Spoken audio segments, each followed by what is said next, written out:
Hey, Merry Christmas! Hope you're having a great day. If you're kicking back and looking for the perfect way to spend a cozy holiday afternoon, you've come to the right place.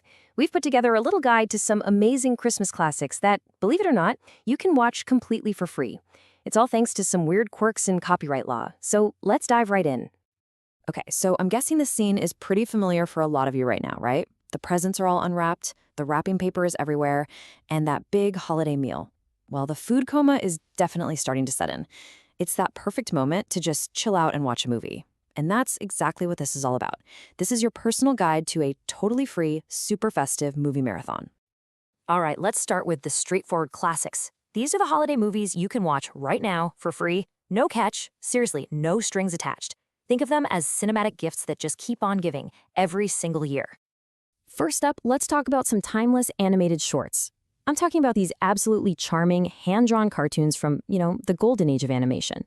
These were the holiday staples way before the huge, big-budget specials we all know today. Now, when you see Rudolph the Red-Nosed Reindeer, you're probably thinking of that classic stop-motion one, right? Well, this is actually the original 1948 cartoon from Fleischer Studios. And just like these other great shorts here, like Christmas Comes But Once a Year or Jack Frost, the reason you can watch it for free is simple. The copyright just expired. It's basically a holiday gift for all of us now. Okay, now for some early cinematic carols. You gotta remember, way before we had CGI ghosts and all that fancy stuff, filmmakers were already taking Charles Dickens' classic A Christmas Carol and putting it up on the big screen. And it is pretty incredible to see just how old some of these gems are. I mean, there's a version of A Christmas Carol from 1910. It's a 10-minute silent film from Thomas Edison's own studio. So cool. And then you have the 1935 version called Scrooge, which was one of the first to have sound. For both of them, the story is the same. The copyright ran out, and now they're basically these free windows into cinema history. Okay, now for our main feature. This is a not-so-wonderful copyright story, and it's about the curious case of probably the most famous public domain film out there. There's one movie that became a total Christmas icon almost by accident, all because of a huge mix-up with its copyright. And trust me, the real story is way more complicated than you think. But what about the biggest Christmas classic of all? It's a Wonderful Life. Yeah, of course, that's the one we're talking about. Frank Capra's 1946 masterpiece. It is the ultimate holiday movie, right? But its journey from being a box office flop to an absolute classic is just this wild ride of legal accidents and some pretty clever moves. I mean, look at this journey. The movie's history is just bizarre. It comes out in 46, and it's a box office disappointment, a flop. Then, in 1974, a clerical error means the copyright doesn't get renewed. Poof, it's in the public domain. So through the 70s and 80s, TV stations can air it for free, and they do, constantly. That's how we all fell in love with it. It literally became a classic by accident, just from being on TV all the time. But then, in 1993, the studio figures out a way to get it back. So why did this happen? Well, it was all because of the 1909 Copyright Act. See, back then, copyright wasn't automatic like it is today. You got an initial 28 years, and then you had to actively file paperwork to renew it. If you forgot, tough luck. Your work went into the public domain. And that's exactly what happened here. In 1974, someone just forgot to file the paperwork. A simple clerical error gave the whole world a Christmas present. So, this brings us to the big question, right? If the movie's in the public domain, why can't you find it everywhere for free anymore? Why did it suddenly vanish from most TV channels in the 90s? How on earth did the studio legally pull it back from the public? Well, the answer is this really fascinating, kind of sneaky legal concept called underlying rights.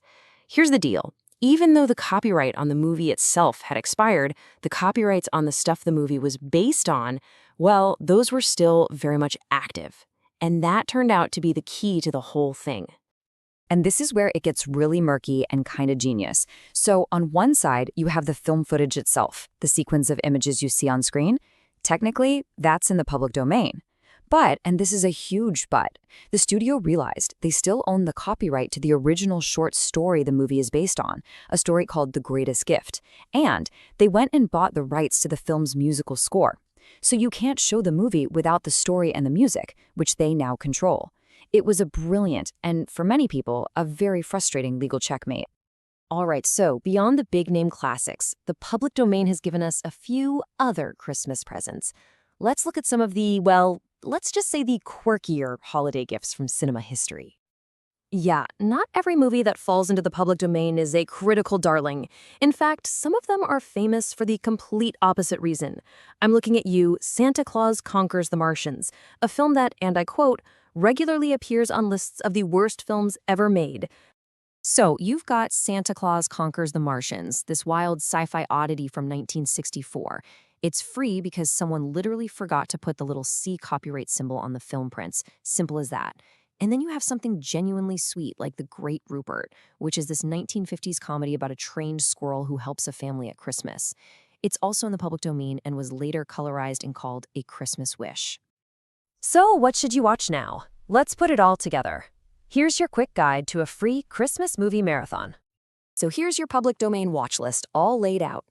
You've got the 1948 Rudolph and the silent A Christmas Carol, both free because their copyrights just expired, plain and simple. You've got Santa Claus Conquers the Martians, free because of a missing copyright notice. And then you have It's a Wonderful Life with its, let's call it, murky status. The film itself is public domain, but the story and music aren't. There's definitely something in there for everyone. It really makes you wonder, doesn't it? What modern classics will future generations get to watch for free by accident? With how complex copyright is now, you have to imagine that somewhere down the line, some beloved movie from our time might just slip through the cracks and become a gift for everybody. And that's it for our little guide to a public domain Christmas. We really hope you have a fantastic, restful day filled with a ton of joy and maybe a few of these classic movies. From all of us here, Merry Christmas.